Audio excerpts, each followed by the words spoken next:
ही कच्ची केळी शेताकडनं आणलेली आहे. खाली एक युरियाची गुंटी ठेवली मी.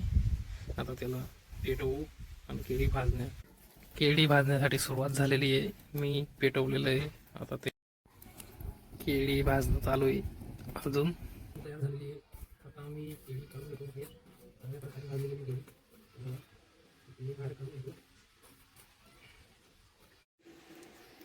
आपण आता ही भाजलेली केळी सोलून घेऊ. बघून घ्या, आपण आता भाजलेली केळी सोलून घेतलेली आहे. साहित्यामध्ये बघा, आपण भाजलेली केळी घेतलेली आहे.